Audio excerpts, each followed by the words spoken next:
한번 격려 좀 줘요.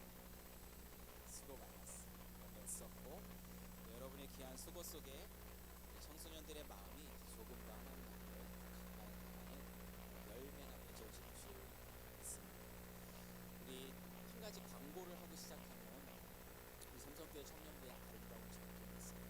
그것이 무엇이냐면 여름 성경학교 때 유치부, 유년부, 소년부, 단기 교사, 교사로 함께 아이들에게 하나님 말씀을 나눠주는 귀한 사역을 지난 수십 년 동안 삼성교회 청년들이 아름다운 헌신으로 함께 했습니다. 그래서 이번에도 6월 마지막 주 이제 금토일 이렇게 여름 성경학교가 있어요. 유치부랑 유년부, 소년부, 영성학교 교사로 여러분의 반응을 기다립니다. 그래서 여러분들 하나님께서 감동을 주시는 분이 있다면 주보를 확인하시고 함께 섬김의 자리에서 귀한 함께 했으면 좋겠습니다. 자, 이 시간에 한번 서로 인사하면서 하겠습니다. 지난 시간에는 서로 바라보면서 당신을 보니 천사의 얼굴을 본 것 같습니다 라고 얘기했는데, 오늘은 한번 이렇게 인사했으면 좋겠어요. 옆에 보면서 다른 거 묻지도 말고 괜찮아, 한번 그렇게 한번 인사해 줄까요? 옆에 있는 친구들에게 괜찮다고 얘기했어요. 괜찮아. 네. 그래요. 괜찮아요. 괜찮습니다. 여러분이 지금 어떤 마음과 어떤 생각과 어떤 형편 속에 이 자리에 나왔는지 모르지만 하나님은 여러분의 모든 마음을 알고 계세요. 알고 계시고 여러분의 고민을 알고 계시고 여러분의 아픔을 알고 계시고 여러분의 불안을 알고 계시고 여러분의 걱정도 알고 계세요. 그리고 잘 두들겨 주십니다. 제가 예전에 아주 사역할 때에 이제 한국에서 수학 능력 시험 보잖아요. 대학교 입학 시험. 한국에서는 그게 굉장히 힘든 일이에요. 거기서 재수를 한 친구가 저에게 기도를 받아왔어요. 기도를 받아와서 다른 것도 아무것도 물어보지 않고 많이 힘들었겠다. 그동안 또 재수하느라고 사람들의 기대, 스스로의 부담, 많이 힘들었겠다. 한마디 했는데 그때 이제 이 아이가 펑펑 눈물을 흘리면서 마음을 토로하더라고요. 많이 힘들었구나 생각이 들었습니다. 우리에게 어쩌면 필요한 것은 따뜻한 관심이 담겨있는 그 한마디가 우리에게 필요한 것 같아요. 그래서 서로의 상황을 잘 모를 수도 있겠지만 그런 사람들의 괜찮아 한번 인사를 나누고자 하고서 오늘 시작하고자 합니다. 광고 말씀 이따가 많이 있는데 여러분 청년부 여름 수련회가 이제 9월 12일 날 있죠. 여름 수련회가 있는데 그 앞서 8월 15일, 16일 금요일, 토요일 똑같은 장소에서 전교인 수련회도 해요. 목사님이 이제 김형국 목사님이에요. 김형국 목사님이고 너무나 귀한 목사님이시고 정말 우리가 그리스도인으로서 어떠한 삶을 더 살아가는 것이 맞는지 귀한 강의를 또 해주실 분입니다. 그래서 이 자리에 전교인 수련회이지만 전교인이니까 우리 다 포함되는 거잖아요. 그렇죠? 우리 청년들도 언제든지 올 수 있어요.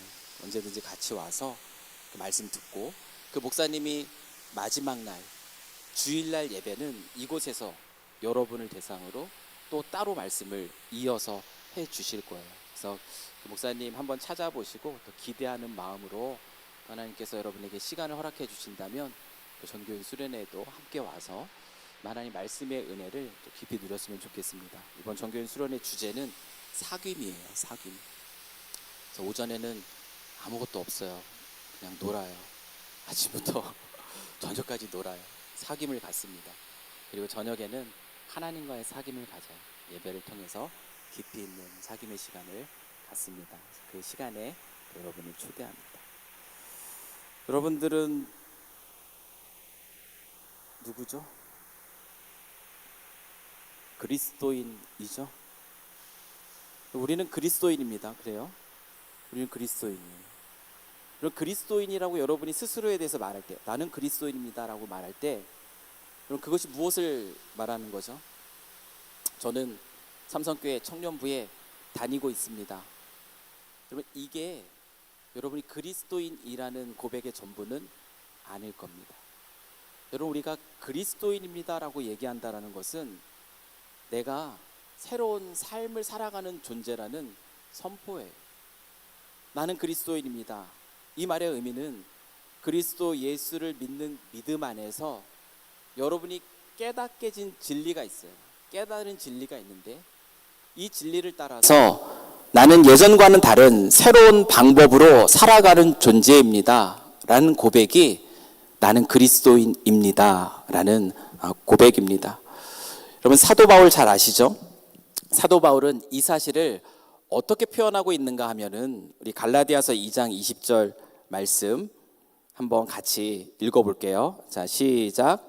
내가 그리스도와 함께 십자가에 못 박혔나니 그런즉 이제는 내가 사는 것이 아니요 오직 내 안에 그리스도께서 사시는 것이라. 여러분, 사도 바울은 이 고백을 하고 있어요. 내가 사는 게 아니래요. 내가 사는 게 아니라 내 안에 그리스도께서 산다라고 고백하고 있습니다. 여러분, 이 고백의 의미가 뭘까요? 이 고백의 의미는 살아보니까 인생의 주인, 내 인생의 주인이 나 자신인 줄 알았다라는 거예요. 바울은 그랬어요. 자기의 인생의 주인은 자기가 만들어가는 나 자신이라고 생각한 거예요. 그는 열심을 다해서 살았습니다. 최선을 다해서 살았어요. 최고의 그 스승 앞에서 공부를 했습니다. 아주 똑똑했습니다. 모든 일에 열심을 다하는 사람이 바울이었어요. 근데 예수 그리스도를 그가 알고 나서 깨닫게 된 진리가 있습니다. 그게 뭐냐면 내 인생의 주인이 내가 아니라는 거였어요. 내 인생의 주인은 그리스도십니다. 인간의 몸으로 이 땅에 오신 하나님이 내 인생의 주인입니다 라는 사실을 깨닫습니다. 그러면서 이렇게 고백하는 거예요. 내가 사는 게 아니에요. 내 안에 그리스도께서 사는 겁니다 라고 그렇게 고백하고 있는 거예요. 여러분, 어떻게 생각하세요? 여러분의 인생이니까 여러분이 인생의 주인이죠? 세상은 이렇게 얘기합니다. 내 인생의 주인은 너라고. 그러니까 네 마음대로 살라고 세상은 얘기해요. 그런데 진짜 내 인생의 주인이 나일까? 여러분, 인생의 주인이 나라는 건 뭐죠? 주인이면은 주인이 원하는 대로 다 돼야 되잖아요. 그게 인생의 주인이잖아요. 내가 되고 싶은 거 되고, 내가 먹고 싶은 거 먹고, 내가 하고 싶은 거 사고, 내가 하고 싶은 대로, 내가 원하는 대로 다 할 수 있는 게 인생의 주인이라는 거예요. 그런데 여러분, 인생을 지금까지 살아왔어요. 인생을 살아왔는데 여러분의 인생이 어때요? 내가 원하고 바라고 뜻하는 대로 여러분 인생이 다 그렇게 돌아가나요? 아니요. 아마 내 뜻대로 되는 게 이렇게 하나도 없나? 여러분, 아마 이런 고백을 하는 우리 청년들이 아마 대부분이지 않을까. 여러분, 인생의 주인이 나인 줄 알았는데 내가 아니라는 거예요. 내가 열심히 운동하고 맛있는 거 먹고 건강식 먹고 그러면 건강해야지. 근데 질병에 걸립니다. 내 인생의 주인이 아니에요. 우리 인생의 주인은 우리가 아니라는 겁니다. 우리 인생의 주인은 나를 지으신 하나님이라는 거. 바울의 고백이에요. 여러분, 인생의 주인이 하나님이십니다 라는 이 고백 속에 담겨져 있는 또 하나의 중요한 의미가 있어요. 그거 뭐냐면 내 인생의 주인이 하나님이시기 때문에 나의 삶은 어떠한 삶이 되어야 하는가? 내 삶은 하나님이 인도해 주시는 삶을 살아가는 존재입니다 라는 고백이 내 인생의 주인이 하나님이라는 고백 속에 담겨 있는 것입니다. 여러분, 사도 바울은 그래서 우리에게 이런 말씀을 주고 있어요. 로마서 8장 14절 말씀입니다. 우리 하나님 말씀은 한번 같이 계속 읽을게요. 시작. 무릇 하나님의 영으로 인도함을 받는 사람은 곧 하나님의 아들이다. 바울은 얘기해요. 누가 하나님의 아들인가? 누가 하나님의 자녀인가? 누가 그리스도인인가? 내가 그리스도인으로 얘기했다면 나는 어떤 사람인가? 이렇게 얘기해요. 그리스도인은, 하나님의 자녀는 하나님의 영으로 인도함을 받으며 살아가는 사람이다. 내 인생의 주인이 아니기 때문에 내 힘으로 살아가는 게 아니라 하나님이 이끄시는 대로 하나님의 인도하심을 따라 살아가는 존재가 바로 그리스도인이다, 하나님의 자녀다라고 지금 바울이 얘기하고 있다라는 것입니다. 여러분, 이 사실은 누구도 잘 알고 있었냐면 우리가 잘 아는 성경 인물이에요. 다윗. 여러분, 여러분 다윗의 인생을 알죠? 다윗이 뭐라고 고백하고 있는가? 우리 시편 23편 1절에서 2절 말씀도 한번 봅시다. 시편 23편 1절 2절. 자, 시작. 여호와는 나의 목자시니 내게 부족함이 없으리로다. 그가 나를 푸른 풀밭에 누이시며 쉴만한 물가로 인도하시는도다. 다윗도 고백해요. 여호와는 나의 목자시다. 목자가 어떤 존재죠? 양을 인도하는 사람이에요. 다윗은 고백하는 거예요. 하나님이 내 인생의 인도자입니다. 그분이 나를 인도해 주십니다. 그분이 나를 인도해 주실 때 나를 풀밭으로 인도해 주시고 나를 쉴만한 물가로 인도해 주십니다. 그분이 나의 인도자가 되셔서 내가 그분의 인도하심을 따라 살 때 나는 부족함이 없습니다. 다른 말로 하면 나는 행복합니다. 이 고백이 다윗의 고백이에요. 우리 인생의 주인 되신 하나님, 그분의 인도하심을 따라 살아가는 존재가 바로 그리스도인이에요. 우리는 그 마음을 담아서 나는 그리스도인입니다, 이렇게 고백하는 겁니다. 한번 방금 우리가 나눴던 이 말씀을 기억하면서 옆에 있는 친구들에게 얘기해 주세요. 내가 누구인가? 자, 시작. 나는 그리스도인입니다. 얘기해 주는 거예요. 나는 그리스도인입니다. 무슨 의미예요? 내 인생의 주인은 하나님이세요. 나는 이 하나님의 인도하심을 따라 살아가는 존재입니다. 여러분, 오늘 함께 읽은 이 사도행전 8장의 본문을 보면은 하나님의 인도하심을 따라 살아가는 인물이 등장합니다. 여러분, 그 인물은 누구죠? 빌립이에요. 빌립은 철저하게 하나님의 인도하심을 따라 살아가는 사람으로 오늘 본문 속에 소개가 되고 있어요. 자, 오늘 본문 26절 말씀을 보세요. 26절 말씀을 보면은 이렇게 말합니다. 같이 읽을게요. 시작. 주의 사자가 빌립에게 말하여 이르되 일어나서 남쪽으로 향하여 예루살렘에서 가사로 내려가는 길까지 가라 하니 그 길은 광야라. 여러분, 주의 사자, 천사예요. 하나님의 말씀을 전하는 천사가 빌립에게 나타납니다. 여러분, 빌립에게 나타나서 말하고 있어요. 뭐라고 말하고 있는지 여러분 성경 말씀을 보셔서 아시겠지만 어떤 모습으로 어떻게 나타나는지는 몰라요. 근데 천사가 전화해 준 말이 있습니다. 뭐라고 전했냐면 일어나서 남쪽으로 예루살렘에서 가사라는 도시로 내려가는 그 길, 그 광야의 길로 나가라. 천사가 전화해 준 말이 이 말이에요. 여러분, 빌립이 이 천사의 이 말을 들을 때에 빌립은 어디에 있었을까? 빌립 어디 있었죠? 아는 분? 지난주 말씀을 기억하면 빌립은 어디에 있었을까요? 맞아요. 다 얘기한 줄 알고 사마리아에 있었어요. 사마리아에 있었어요. 교회의 피해서 빌립이 이동했던 자리가 어디냐면 사마리아에서 빌립은요, 다른 흩어진 사람들과 마찬가지로 거기에서 복음을 전했어요. 예수 그리스도를 전했어요. 그랬더니 놀라운 일이 생겨났어요. 그 사마리아 사람들이 예수를 믿기 시작한 거예요. 그리고 그들은 세례를 받기 시작했어요. 그들은 빌립을 보면서 따라다니기 시작한 거예요. 그의 가르침을 듣고자, 그에게 세례를 받고자 많은 사람들이, 그 사마리아 성에 아주 유명한 능력 있는 사람들도 빌립을 쫓아다니기 시작했어요. 여러분, 이때에 이 상황 속에 천사가 말하는 겁니다. 천사가 뭐라고 이렇게 하는 거죠? 그 자리에서 떠나라. 거기에서 일어나라. 남쪽으로 가사로 가라.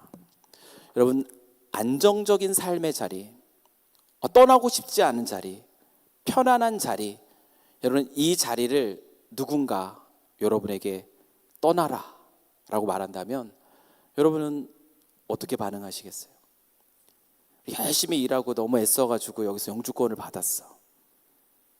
근데 갑자기 야, 너가 살 때는 여기가 아니야. 한국으로 돌아가라. 한국으로 떠나라. 여러분 이 이야기를 듣는다면 여러분 어떻게 반응하겠어요? 빌립은요 지금 일종의 사마리아 땅에서 성공적인 삶을 살아가고 있는 거예요. 떠돌이였잖아요. 쫓겨나서 떠돌이의 삶을 살고 있다가 거기서 복음을 전했는데 거기에는 많은 사람들이 이제 자기를 인정해 주기 시작한 거예요. 그러면서 많은 사람들이 모였습니다. 빌립은 이제 나는 안 떠돌아 다녀도 되겠다. 핍박을 피해서 다니지 않아도 되겠다. 이 사마리아의 수많은 사람들이 나를 좋게 여기고 내게 모이고 나를 도와주려고 하니 이제 나는 여기에 편안하게 살 수 있겠다라고 생각할 수 있는 그런 상황이라는 거예요. 그런데 거기에서 떠나라고 얘기한다라는 것, 그거는 그 말씀대로 순종하기가 쉽지가 않습니다. 제가 오늘 이 말씀을 보면서 여러분들은 아마 모를 텐데 옛날에 한국에 페이퍼로 된 그 신문, 지금은 다 인터넷 뉴스를 보잖아요. 한국에 신문이 있어요. 신문을 보면은 그 중간에 한 코너에 재밌는 게 있습니다. 뭐가 있냐면 오늘의 운세예요. 오늘의 운세. 오늘의 운세가 나오면 막 재미로 한번 보고 싶은 마음이 들어요. 제가 오늘 이 말씀을 준비하는데 이 오늘의 운세가 떠올랐어요. 그래가지고 2025년 5월 25일 오늘의 운세는 뭘까? 제가 인터넷으로 검색을 했더니 띠별로 오늘의 운세가 다 기록이 되어 있는 거예요. 그래서 제가 그걸 보고선 오늘 쥐띠, 여러분 쥐띠가 뭔지 아세요? 지금 84년생, 96년생, 2008년생 쥐띠예요. 제가 쥐띠에 대한 오늘의 운세를 여러분에게 들려줄게요. 쥐띠는 한번 잘 들어보세요. 뭐라고 나오니까 이렇게 나옵니다. 북쪽에서 귀인을 만날 가능성이 높다. 여러분 이게 쥐띠인 분의 오늘의 운세입니다. 제가 찾아봤어요. 여러분 찾아보면 똑같이 나와요. 혹시 리치몬드 쪽에서 오늘 교회로 올라온 우리 쥐띠, 여러분 오늘 귀인을 만날 수 있어요. 근데 그 귀인이 나일 수도 있어요. 어쨌든 이래요. 여러분 운세를 봤을 때 운세도 어떻게 기록하고 있어요? 북쪽으로 가라.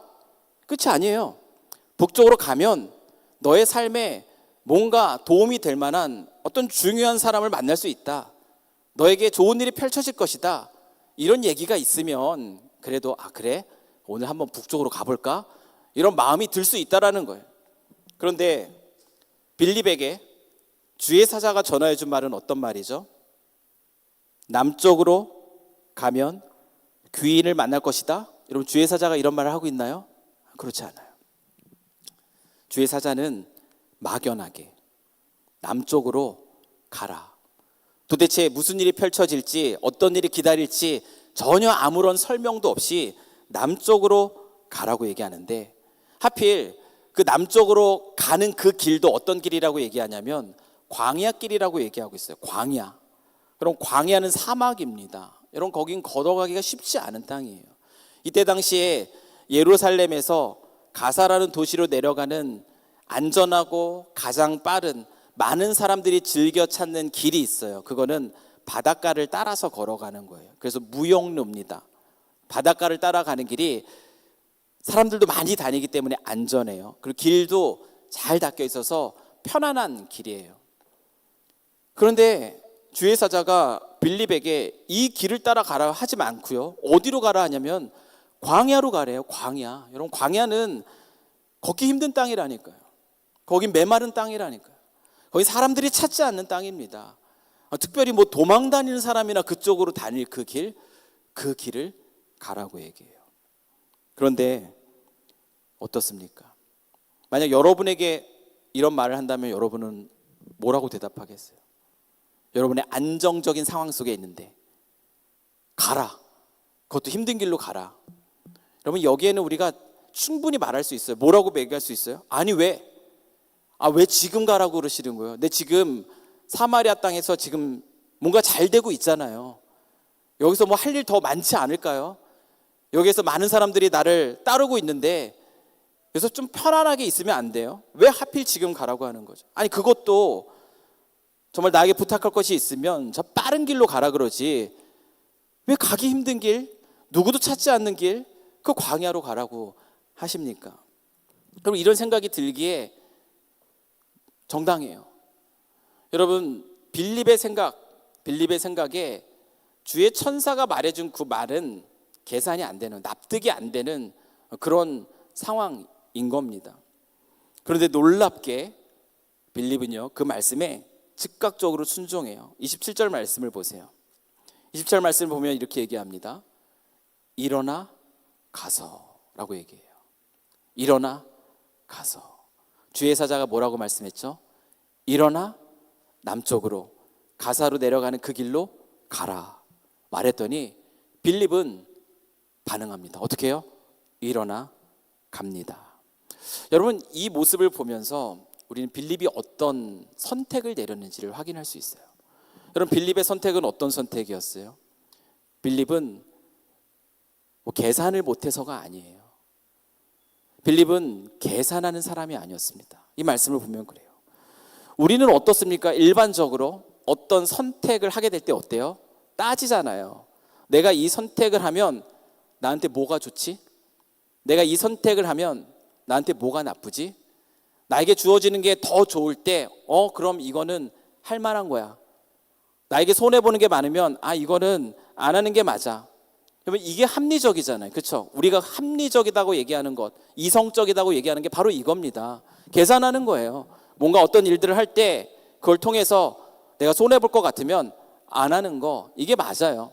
합리적으로 보이는 게 바로 이겁니다. 그런데 빌립은 그렇지 않았다라는 거예요. 빌립이 계산적인 사람이었으면 안 가는 게 맞아요. 사마리아에서 광야길로 가사로 내려가라고? 지금 내가 얻는 게 뭐지? 아무것도 없어요. 눈에 보이지 않는 땅을 가는 거예요. 위험한 땅을 가는 거예요. 근데 잃는 건 뭐예요? 너무 많아요. 사마리아에서 안전한 삶을 빼앗긴 채 가는 겁니다. 빌립이 계산적인 사람이라면 이 길을 안 가는 것이 맞아요. 간 이유가 없어요. 근데 빌립은 어떻게 반응하고 있는가? 일어나 갑니다. 여러분 이 장면을 우리가 유심히 주목해서 봐야 돼요. 또 한 예를 한번 볼까요? 빌립이 그 광야에 갔어요. 광야에 갔더니 아무도 없을 거라고 생각했던 그 땅에 사람이 있다라는 거예요. 만났어요. 에티오피아 여왕 간다게의 관리인 네시가 하필 그 길을 지나고 있어요. 아무도 갈 것 같지 않은 그 길을 선택해서 가고 있는 네시를 만납니다. 만나게 되는데 성령이 이번엔 또 빌립에게 말씀하세요. 뭐라고 얘기하냐면 29절 말씀이에요. 29절 말씀을 한번 읽읍시다. 시작. 성령이 빌립더러 이르시되 이 수레로 가까이 나아가라 하시거늘. 지금 성령이 빌립에게 지시한 것은 뭡니까? 그 수레로 나아가라. 여러분 그 수레에 누가 타고 있어요? 에티오피아 사람이 타고 있어요. 에티오피아 사람은 어떤 사람이에요? 이방인입니다. 이방인. 여러분 유대인들에게 이방인은 어떤 존재죠? 부정한 존재예요. 그들이랑 말도 섞기 싫은 존재입니다. 이스라엘 유대 사람들만 선택받은 사람이에요. 사마리아 사람들도 사실 유대인이죠. 근데 그들하고 말도 섞기 싫어했어요. 유대인, 남쪽의 유대인들은. 왜요? 그들이 이방인의 피가 섞였다고, 순수성을 잃었다고 봤기 때문에 그래요. 근데 이방이면 완전 에티오피아 사람이 어떻겠습니까? 와, 저건 선택받지 못한 민족, 부정한 민족이에요. 유대인이라면 그들에게 의도적으로 나아가지 않습니다. 그런데 성령이 빌립에게 무엇을 지시하고 있냐면 그 이방인에게 나아가라는 거예요. 가까이 나아가라 얘기합니다. 빌립은 어떻게 반응하죠? 빌립은 어떻게 반응합니까? 그 꺼려지는 일이에요. 내가 갔다가 혹시 누가 보면 너는 왜 이방인들하고 그래? 평판에 문제가 생길 수도 있는 일입니다. 손해볼 게 뻔한 일이에요. 괜히 나도 부정해질까 봐 가기 어려운 일들입니다. 그런데 빌립은 어떻죠? 빌립은 어때요? 그 장면 속에서 30절 말씀을 보세요. 30절 말씀을 보십시오. 빌립이 달려가서, 적극적으로 빌립이 달려갑니다. 다시 한번 말씀드리지만 오늘 본문에서 우리가 보고 있는 성경이 우리에게 중요하다 생각해서 소개해주고 있는 이 빌립은 어떤 사람이었는가 하면은 손이 계산이 빨라서 내가 이걸 하는 게 맞아? 여기를 떠나는 게 맞아? 내가 이 일들을 하는 게 맞아? 생각해 봤을 때 이건 아니야. 손해보는 게 너무 많아. 그렇게 계산 빠른 사람으로 소개되고 있지 않아요. 하나님의 인도하심에 순종함으로 반응하는 사람으로 지금 소개되고 있습니다. 누군가 보면은 빌립은 굉장히 어리석은 사람이에요. 자기의 안전한 곳을 떠난 사람, 정말 아무것도 있지 않을 것 같은 그 땅을 나아가는 사람, 어리석은 사람처럼 보입니다. 근데 성경은 하나님의 인도하심을 따라 순종하고 반응하는 이 삶, 그 삶에 어떤 결과가 나타나는가를 우리에게 보여주면서 이 빌립의 이 선택, 그리스도인으로서 하나님의 인도하심을 따라 살기로 원하는 이 빌립의 선택이 어리석은 선택이 아니었다라는 것을 우리에게 보여주고 있어요. 여러분 한번 보십시오. 빌립이 주의 사자의 말씀대로 일어나서 남쪽 광야길로 갔을 때 거기에서 놀랍게 빌립은 하나님이 예배해 두신 귀한 만남을 갖게 됩니다. 사람들이 거의 다닐 수 없는 그 땅에 하필 무슨 이유에서는지 그 길을 선택해서 지나가고 있던 에티오피아 여왕의 신하가 있었어요. 그런데 하필 그 내신은 어떤 사람이었는가 하면은 이방인이었습니다. 근데 이방인이었는데 하나님에 대해서 관심을 가지고 있던 사람이에요. 그래서 그날도 그가 예루살렘에 예배하러 갔다가 돌아오는 길이었습니다. 그의 하나님을 향한 관심이 얼마나 컸는지 그가 수레 위에서 무엇을 읽고 있었다라고 얘기하죠? 성경을 읽고 있었어요. 이사야 성경을 읽고 있었어요. 그게 뭘 말하는지 뜻은 몰라요. 근데 하나님 말씀을 읽고 있었다라는 거예요. 성령은 빌립에게 그에게 가까이 나아가라고 얘기했고, 빌립은 그 말씀에 순종해서 달려갔고, 적극적으로 달려갔고, 그리고 묻습니다. 너 그거 알아? 나 모르지. 그래? 그럼 내가 설명해 줄게. 거기로부터 시작해서 그리스도 예수를 가르쳤어요. 복음을 전했어요. 그 내시는 복음을 듣고 기뻤습니다. 예수를 믿게 됐습니다. 그리고 세례를 받고 싶었어요. 물이 있자 세례를 청합니다. 그리고 세례받고 그 기쁨 속에서 본국으로 돌아갑니다. 여러분, 하나님의 인도하심에 순종함으로 반응하며 살아갔던 빌립이 그 순종함을 통해서 경험하게 된 것은 무엇이죠? 하나님을 알지 못했던 그 한 영혼이 주님께 돌아와서 기뻐하는 그 놀라운 사건을 경험하게 하셨어요. 빌립의 마음이 어땠을까? 신났겠다.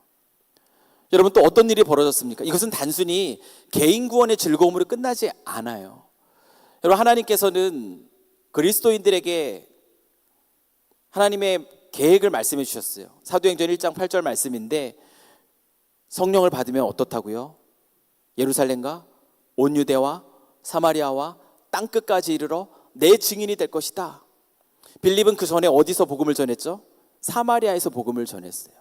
이 하나님의 말씀이 땅끝으로 나아가는 그 시작을 누구를 통해서 하고 계시는가? 빌립을 통해서 하고 있다. 빌립은 어떤 사람인가? 하나님의 인도하심에 순종함으로 반응했던, 계산하지 않고 하나님의 부르심에 반응함으로 나갔던 빌립을 통해서요, 땅끝까지 복음이 전파되는 이 하나님의 말씀이 성취되는 그 통로로 빌립을 사용하고 있다는 거예요. 빌립은 이 사실을 깨달았을까요? 깨달았을 겁니다. 그의 마음은 어땠을까요? 감격으로 가득 찼을 거예요.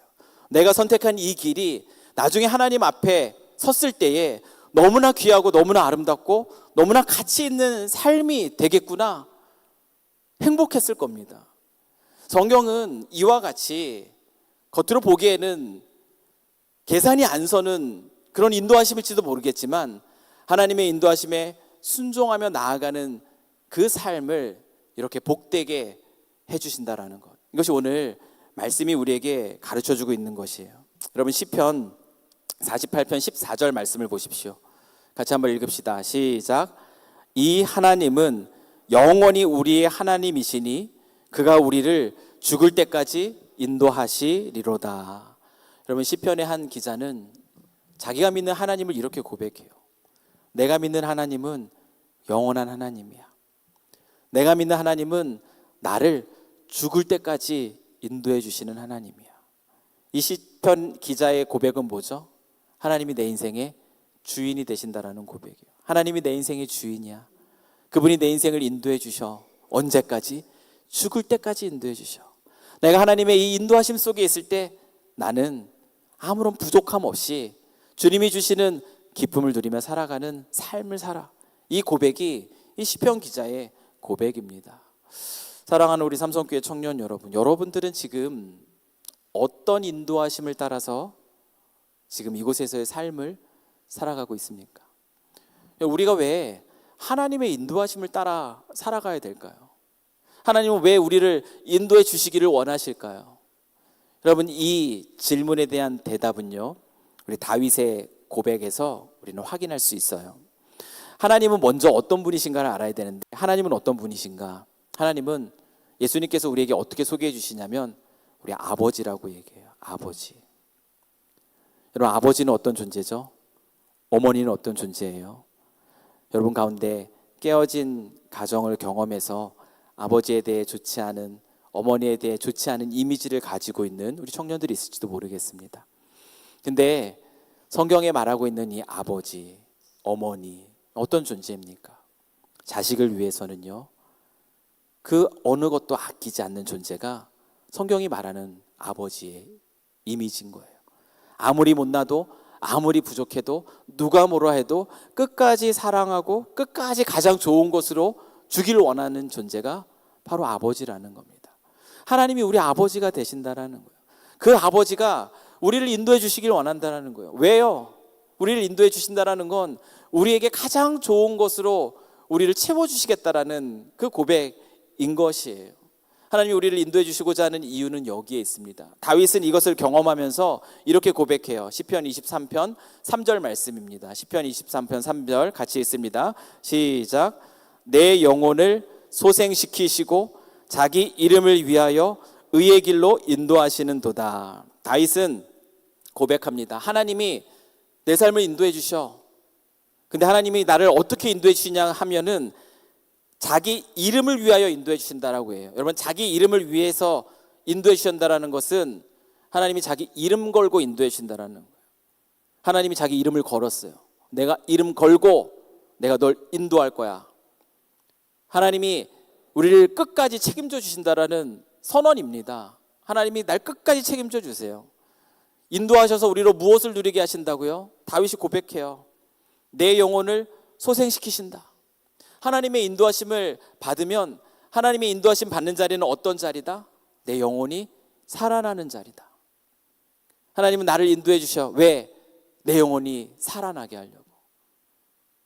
그리고 또 무엇이에요? 의의 길로 인도하신다. 의는 무엇입니까? 하나님의 뜻이에요. 하나님의 뜻이 이루어지는 귀한 일들을 우리로 하여금 감당하게 하면서 나중에 주님 앞에서 정말 귀하고 존귀한 인생, 칭찬받는 삶을 살아가게 하신다라는 거예요. 여러분, 이것이 하나님의 인도하심의 목적입니다. 여러분, 하나님은 여러분을 인도하세요. 그 사실을 잊지 마십시오. 자기 이름 걸고 인도하세요. 여러분, 그 사실을 잊지 마십시오. 하나님의 인도하심을 따라 걸어봐 보십시오. 때로는 손해보는 길처럼 보이지만 그 길을 걸어가면 거기에서 여러분의 영혼이 살아나는 걸 경험할 거예요. 근데 아무리 좋아 보여도요, 아무리 화려해 보여도 하나님의 인도하심이 아닌 그 길을 우리가 걷게 되면 우리는 그 길을 걸으면서 메마릅니다. 우리의 영혼이 메말라요. 아무리 좋은 것을 가지고, 아무리 좋은 자리에서 좋은 것을 누리며 산다 할지라도 그 길이 하나님이 인도하신 그 길이 아니라면 우리는 그곳에서 죽습니다. 영혼이 죽어요. 우리 사랑하는 우리 삼성교회 청년들은 지금 어떤 인생을 살아가고 있을까? 여러분, 영혼이 살아나는 인생, 주님의 인도하심 속에서 나 진짜 뭐 다 내놓는 것 같아도 나 진짜 내 영혼이 살아 있어요. 그래서 행복해요. 여러분, 이런 인생을 살아가고 있습니까? 아니면 하나님의 인도하심이 무엇인지 알지 못한 채 나의 힘으로 뭔가 열심히 해보려고 하지만 거기에서 내 영혼이 메마르고 죽어가는 그 삶을 여러분이 살아가고 있습니까? 저는 우리 사랑하는 우리 삼성교회 우리 청년들이요, 영혼이 소생케 되는 인생, 하나님의 인도하심을 따라 어떤 길에 있든지 거기에서 살아나는 인생, 계산으로 사는 인생 아니에요. 살아나는 인생, 하나님으로 인해서 기뻐하는 인생, 그렇게 열심히 공부하고 열심히 일하고 여러분에게 주신 마음 따라 최선을 다하고 그리고 그 자리에서 정말 하나님을 그렇게 누리고 여러분이 이런 인생을 살아가기를 이 시간 주님의 이름으로 간절히 축원합니다. 여러분, 그리스도의 인생은요, 하나님이 우리의 삶 속에 두신 비밀, 그 비밀을 발견하며 가는 인생입니다. 여러분, 빌립은 그 비밀을 발견하는 인생을 살았어요. 남쪽으로 가라, 갑니다.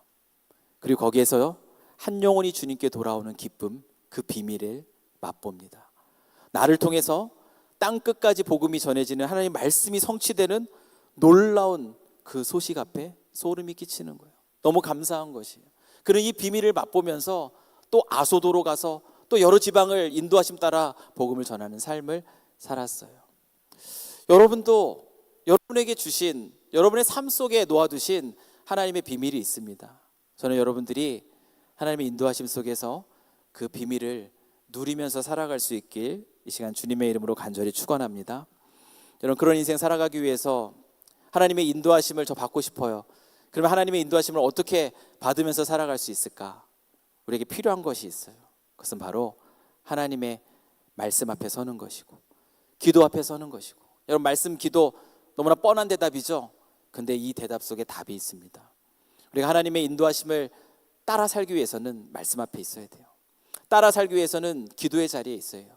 여러분, 빌립이 특별해가지고 막 광야로 가라 그러는데 나는 하나님 말씀에 그냥 그런 마음 주셨어, 그냥 저절로 그냥 간 게 아닙니다. 빌립도 우리랑 똑같은 사람이에요. 근데 그가 어떻게 그 길을 갈 수 있었는가? 그런 성령과 지혜가 충만했어요. 성령과 지혜는 어떻게 충만해지는가? 하나님의 말씀으로 충만해지는 거예요. 하나님의 말씀을 통해서 우리가 하나님의 뜻을 분별해요. 하나님이 이런 마음을 주신 것 같아. 그 말씀 들고 어떻게 해야 돼요? 기도의 자리로 가는 거예요. 기도의 자리에 가서 하나님이 이런 말씀을 주셨는데, 하나님, 이게 하나님의 인도하심입니까? 아니면 제 욕심입니까? 그렇게 고민하고 기도하고 하나님께 물어야 되는 거예요. 그때 그 기도 속에서 하나님의 인도하심이라면 우리의 마음에 감동을 주십니다. 감동을 주세요. 그리고 그것으로 설레게 하세요. 그리고 그것은 공동체 안에서 확인이 돼요. 하나님의 뜻은 확인이 됩니다. 그러면 그 길을 가면 되는 거예요. 그게 우리를 인도하시는 하나님의 방법입니다. 말씀 앞에 서십시오. 기도하십시오. 그것 없이는 하나님의 인도하심 받기 어렵습니다. 제가 한국에서 열심히 사역을 할 때, 저는 이제 강남의 대형교회에서 사역을 했었어요. 어때요? 저는 강남 주민처럼 살았습니다. 거기에서 대형교회니까 목회자 서포트 부목사이지만 다 잘해줬어요. 충분히 사역만 하며 살아도 되는 그런 자리예요. 이민 사회는 그렇지 않아요. 그 안정적인 땅에서 살아갈 때에 어느 순간 하나님이 마음에 부담감을 주시기 시작하는 거예요. 이 부담감은 뭐지? 그 부담감은 떠나라는 부담감이었어요. 그래서 하나님의 말씀, 하나님의 인도하심이 무엇인지를 알기 위해서는 어떻게 해야 됩니까? 하나님 말씀 앞에 서야 되는 거예요. 성경을 읽기 시작했어요. 작정하고 기도하면서, 하나님 이런 마음을 주셨는데 하나님의 인도하심이 맞습니까? 성경을 계속 읽었어요. 구약을 하나씩 하나씩 읽기 시작합니다. 근데 구약을 읽을 때마다 하나님 제 마음속에 어떤 마음을 더 크게 주시냐면 떠나라는 마음을 주시는 거예요. 떠나라. 두려운 거예요. 애가 셋이 됐어요. 아니, 이 애 셋 데리고, 이 어린애들 데리고 어디로 간단 말이지? 두려웠어요. 제가 아내한테 물었어요. 하나님이 나에게 떠나라는데 당신은 어떻게 생각해? 펑펑 울었어요. 왜냐하면 원래 아내가 선교에 대해서 헌신했던 사람이에요. 그래서 제가 결혼했을 때부터 언제 선교 갈 거야? 매년 묻던 사람이거든요. 그때마다 저는 잠깐만 기다려. 잠깐만 기다려. 이렇게 대답하던 사람이에요. 근데 오랜 시간이 지나니까 아내는 그걸 잊어버렸어요. 이제 이 사람은 안 떠나는구나. 나는 여기에서 이제 삶을 살아야겠구나. 그렇게 작정하고 있는데 제가 어느 날 나 떠나야 될 것 같아.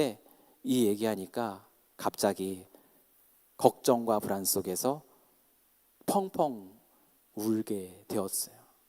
그러면서 같이 기도하기 시작하고 같이 말씀을 보기 시작했습니다. 그 친구도 이제 성경을 읽기 시작했고 저도 성경을 읽기 시작했고 계속 읽기 시작하는 거예요. 이제 신약으로 넘어가는 거예요. 신약을 넘어가는데 신약의 말씀을 보면서 하나님이 주신 마음이 있어요. 어떤 마음이냐면 걱정하지 마. 신약의 메시지는 너무나 명확했습니다. 저에게 걱정하지 마. 들풀도 입히시는 하나님, 공중나는 새도 먹이시는 하나님, 뭐가 걱정이야? 내가 책임져 줄게. 다윗의 고백처럼 하나님이 이름 걸고 내가 너 인도해 줄게. 그 마음을 신약을 읽어가는데 주시는 거예요. 그 마음을 확인하고 그래 아내랑 얘기 나누고 이 하나님의 인도하심은요 확인이 필요해요. 여러분 그냥 내가 원한다고 되는 건 아니에요. 나 혼자 가는 게 아니잖아요. 같이 가는 거예요. 배우자랑 확인하는 거예요. 공동체랑 확인해야 돼요. 내가 가는 것이 맞나? 나는 사역하고 있던 자리니까. 그리고 공동체 담임 목사님하고 제게 이런 마음을 주셔서 제가 새 선교를 위해서 이런 준비를 가지고 이런 일을 가길 원하는데 목사님은 어떻게 생각하시냐고. 좋은 도전이라고. 그 길을 향해서 가라고. 그러면 그 가운데에서 하나님께서 보여주시는 것이 있을 거라고. 공동체 확인을 받았습니다. 그리고 나서 그해 연말에 이제 사역을 잘 마무리하고 그리고 떠났어요. 북쪽으로 떠났어요. 캐나다로 왔습니다. 그리고 만났습니다. 누구를 만났어요? 그때 있었던 우리 청년들도 여기 있어요. 우리 삼성교회 청년들을 만났습니다. 청년들을 만나서 이민교회에서 함께 살아가는 그 삶이 저에게 굉장히 행복했어요. 하나님이 주신 마음이 이런 마음이구나. 하나님이 나에게 이런 만남을 허락해 주셨구나. 나의 길을 막으시고 그리고 새롭게 인도하신 땅이 캐나다 땅이었는데 하나님께서 이곳에서 정말 귀하고 아름다운 만남을 주셨고 그 만남 속에서 정말 하루하루가 얼마나 행복했는지 몰라요. 그렇게 하나님의 인도하심 속에 지금 이 자리에 있습니다. 오늘도 여러분을 만남이 저에게 기쁨이에요. 사랑하는 우리 삼성교회 청년들, 하나님은 우리를 이렇게 인도하십니다. 여러분이 하나님의 인도하심을 밟기 원하신다면 한 말씀 기도하면서 읽기 시작하십시오. 그리고 기도하세요. 기도하면서 이게 진짜 나를 향한 하나님의 인도하심인가 물으세요.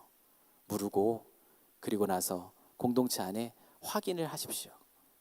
같은 브랜치 안에서 아니면 또 좀 더 함께 사역하는 친구들과 하나님의 뜻이 이런 마음을 주셨는데 너희들은 어떻게 생각해? 우리 같이 한번 기도해봐. 그 공동체의 확인 속에서 하나님 부르심은 명확해집니다. 그러면 순종하면 되는 거예요. 순종하십시오. 그 자리에서 여러분 비밀을 발견하게 돼. 하나님이 여러분에게 주신 비밀. 여러분의 인생이 그런 비밀을 누리는 그런 인생이 되기를 응원합니다. 아멘. 여러분 그런 인생 살기를 소망해요. 우리 같이 한번 찬양하면서 우리 같이 한번 기도하는 시간을 가졌으면 좋겠습니다.